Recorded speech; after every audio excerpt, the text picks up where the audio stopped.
Hello, Aquarius. It's OMG Tarot, and this is your How Do They Feel About You Now tarot card reading. I'm gonna have a look using the I'm gonna have a look using the Angel Tarot, and we're gonna see what's going on with the astrology reading cards. Figure out how they feel about you now. So let's go, Aquarius. This one's for you. First card. Oh my goodness! sorry. First card is Queen of Swords, Independence. And that's okay, Aquarius. It's okay because you understand that.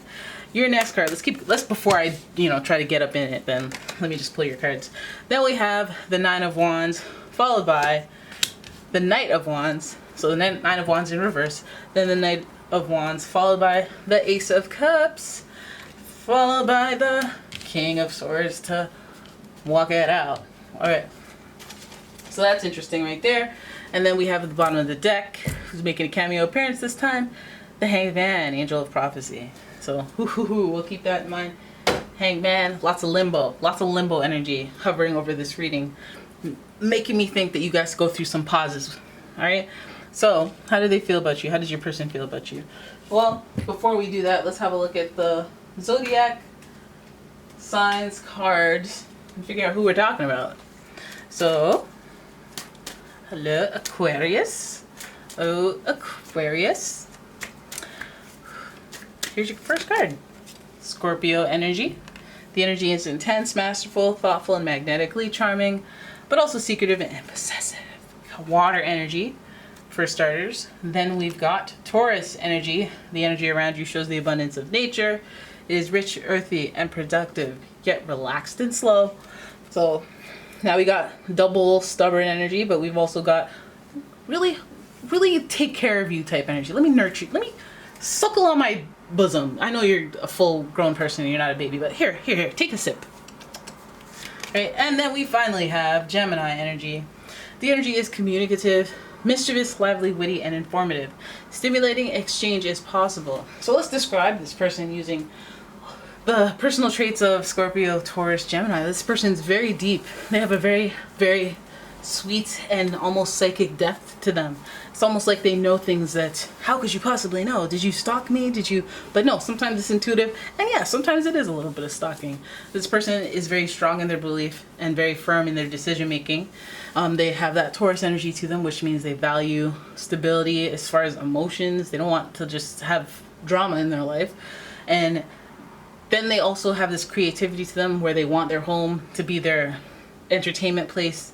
So the food's got to be great. The luxury has to be in there, and they care about their income and how they run their household and all that.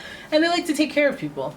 They like to take people into their own and be like, I will look after you. All you need to be is loyal, which is what crosses them value-wise with Scorpio. And then we have Gemini, and Gemini energy, I always say, is the fun energy. They're the fun one in the zodiac. Some people know them to have two personalities, so this person may seem like they're hot and cold one day towards you, but they conversationally, intellectually stimulate you so much. You're like, oh my goodness, why do I feel a little wet in my knickers? Because oh my gosh, I just had a conversation with a Gemini, and now I'm like, there's moisture, there's percolation for sure. Now, Geminis are always very charming. A lot of them, some of them are very soft-spoken, and then others are very like, give me my stuff now. Give me 5 dimes, and I will give you 10 pennies. 10's more than 5. You feel me? So that's good energy so far, but I mean, let's not jinx it. Let us not jinx it, because we're looking into how they feel about you. All right? So these feelings are going to be deep, and the communication is going to be like playful and fun, but that's probably at the surface because too much depth here with the Scorpio energy. A little more depth with the Taurus energy. So Queen of Swords we start off with, and I go, okay, how do they tell me how you really feel? So this person may be feeling very scorned. I just said it in another reading where this card came up, the Queen of Swords, and I said, scorned, lover. You may have somebody who has their defense. How they feel about you is they're very defensive towards you, okay? To put it lightly, okay? There's coldness, there's independence, there's a strong energy of you can't talk to me any sort of, don't hand me that type energy. You know those people that like, don't play with me. You can play with other people normally, and they'll, you know, maybe try to pander towards you and do weird, like, you know what I mean? Try to make you happy, push the envelope. Feels like this person is a no nonsense, like, oh, okay, well, no, I'm done. I will cut you off so quick. I'm independent.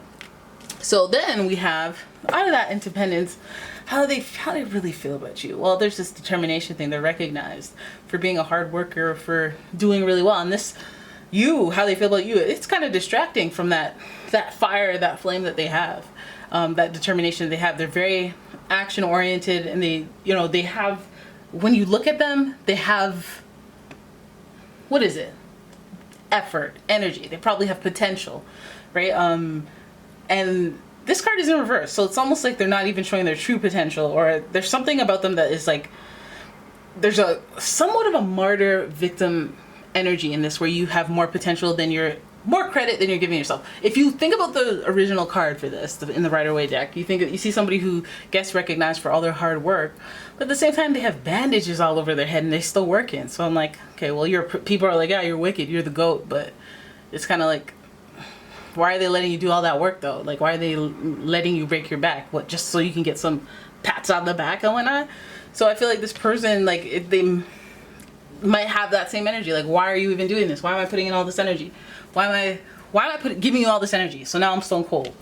Right? Then we have the Nine of Wands here, action. So this, how do they feel about you?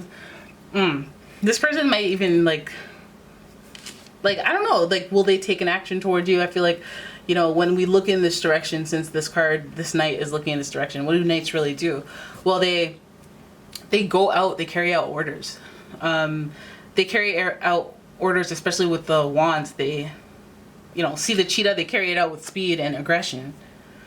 And so if this person's like, I don't know, I don't want to say that they told you off. Did somebody tell you off? Did somebody tell you off? Because it feels like somebody was just like done with your ish, and they, like, you know, they feel like they've been put through the ringer, and it might even have been more than once. It feels like they're really taking action this time to just not, like, what is it they're taking action towards? Maybe you know, you played them a couple times and then, you know, they took action, or maybe they changed their stance. Like, you thought things were one way and then they changed their stance on it, and then now they're putting their foot down and now they're actually taking action. But I'm wondering, I want to pull some clarifiers on this action here, because we're doing a hard left if we're going Ace of Cups right after. Like, I see why King of Swords is there, but then we go Ace of Cups. What's this? What's this? And so almost could even look, this could even look like, okay, so we have their face, we have a face that's either you or them, who's looking towards the labor of this and the determination of the Nine of Wands, and they're throwing action towards it, that this is too much work. So maybe this person's acting as if whatever it is you guys were trying to foster is too much work for them, and they're avoiding the start of a new relationship, Ace of Cups. But again, I still want to pull a clarifier. I'm still pulling a clarifier for you, the Knight of Wands. What do you mean? Yes, so Knight of Wands means that they are looking towards somebody who's like marriage material. A Hierophant is very stable. It's Taurus energy as well. Angel of Blessings, Angel of Marriage. So this person might even been looking for a commitment or some type of significant commitment that like has a value or virtue in it that you don't really agree with, or maybe you guys just, that's where the conflict occurred. Maybe that's why. That's why. So they're looking for new love, and they're going about. So I feel like that's the thing. How does this person feel about you? I think you know, they're feeling very independent. They're feeling like they want to be independent as far as it goes to you. It feels like they put a lot of effort in that they didn't get anything back for. That's how they feel, even if that's not the case from your perspective. Knight of Wands feels like they're carrying out what they need to do because of, you know, listen, maybe some of you guys broke it to them and said, hey, I don't want a serious relationship. Hey, I don't want marriage. I don't want anything serious, or traditionally, like, you know, I'm not on it right now. Maybe some of you guys said that you were on it right now, and they're like, no, I still want to be independent. I want to stay on my own. I want to do my own thing, you know. But this person is taking action towards, you know, putting in effort into something that probably won't materialize, and it's pushing them away from a new love. And I guess we're just not all on the same page here, because 5 is an uncomfortable transition number. There may have been harsh words. There may have been actions that showed differently than words. And so there may have been something confusing there as to what the traditional belief was of the relationship or what the relationship represents. And maybe the traditional relationship to you meant something different than what it meant to them. So there's also this Taurus stubbornness, which again enables that independence energy. So it's like, okay, you can't tell me nothing. I'll never talk to me again. Don't talk to me ever again. We don't want the same things? Okay, bye. Don't talk to me. Type energy. So then we have the Ace of Cups here. Obviously, there's new love in the mix. So somebody, either you or them, will start seeing somebody else instead. King of Swords, someone will be jealous, scorned by it, and, you know, take their next action because of it or in spite of it. So, you know, ooh, best way to get over someone is to get under someone type vibes is going on here. How they really feel about you. I feel like they're looking for new love. They're on that kick. King of Swords, they making some firm decisions in how they go about it. I guess they've learned a lesson from their experience with you, and so they're know what they're looking for, and there's no two ways about it. They're like, no qualms. Like, this is like if they're dating, they're like, first thing they ask is, are you looking for a relationship or not? I'm like, I don't necessarily mean one with me, but I mean, are you looking for a relationship or are you just looking for cheap thrill, huh? Let's be real here, okay? So I feel like they're on that kick, which is fine. Sometimes you got to be blunt and cut right to the chase. And when the King of Swords is on the up and up, it's probably for the best. All right, so there it is. That's your reading. I hope you guys enjoyed it. If you did, please give the video a thumbs up and subscribe to the channel. Leave a comment, share the video. And if you'd like your own personal reading, please check out the description for a link to my website as well as a link to my Etsy shop. And I will see you guys in the next one. Thanks for watching. Bye.